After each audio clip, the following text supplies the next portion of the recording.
there, welcome to Rockwall, Texas Living, the web's biggest blog on the smallest county in Texas. I'm your host today, Evan Matteson. And I'm your co-host, Richard Matteson.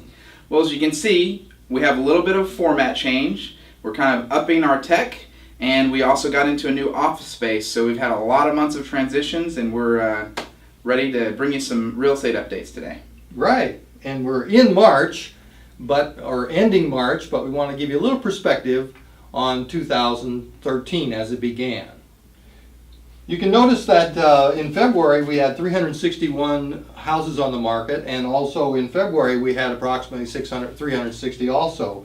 The sales were 78 and 87, and then the showings were 2,336 and 2,853.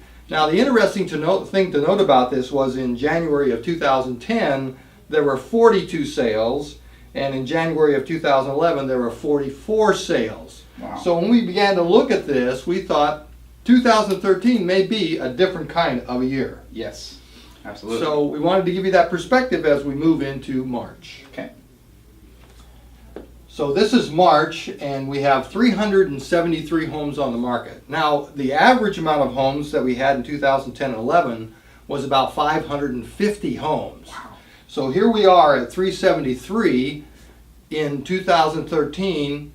We're way below. Inventory shortage. Right. So that began to raise some issues about the differences that are going to take place this year.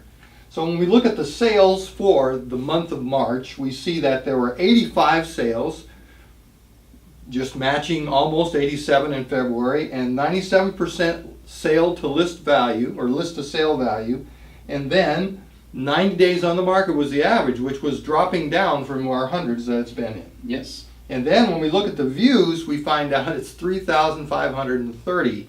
It's gone up quite a bit from what it was in January and February. Right.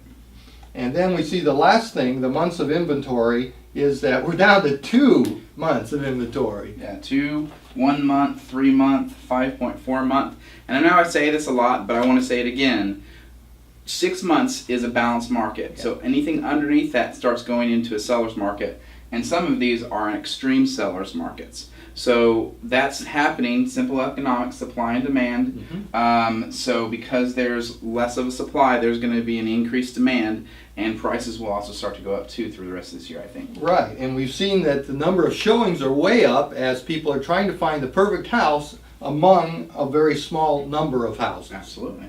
All right, so we also saw that the homes under contract, or homes that were pending, or active contingent, or all that, 155 homes amazing. in March. Amazing. At the end of March, when we take these numbers, there were 155 homes that were ready to sell, but were going through the process of going up to the loan and closing. Yep. So that was an interesting fact. And so that kind of leaves us, what are the implications that we think we have going through the month of March? And one of them is obviously that this is going to be a totally different year. Yeah, doing this 10 years now, doing these numbers now for about 4 or 5 years, Yeah.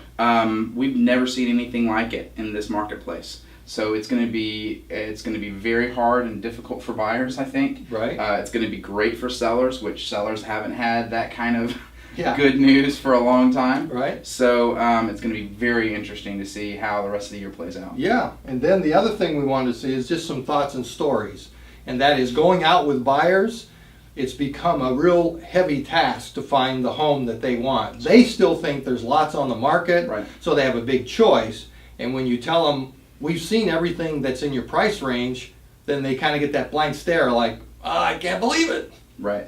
So- Yeah. So that's going to make people, I think that as the buyers in the marketplace get faced with this new reality that we're in, it's going to take a couple months for that, I think, to transition over. Yeah. But it's going to start making buyers, we're going to probably show 5 to 10 homes before they make a decision, because 5 to 10 homes is all that's available, and there's homes that are being put on the market and they're under contract within the next week or two. Right, and what we're also seeing is on the other side, sellers.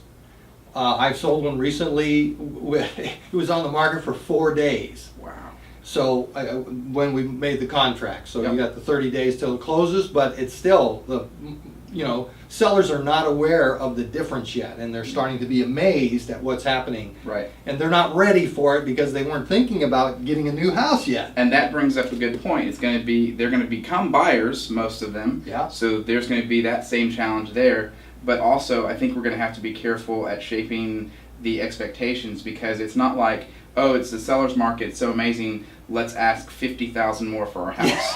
So there's going to be a couple things there, and it's going to be interesting to see how that plays out over the next couple months. All right, so here we are. We're trying to provide a joy-filled real estate experience for both buyers and sellers in this new market. Absolutely. Your trusted real estate advisors. We'll talk to you soon.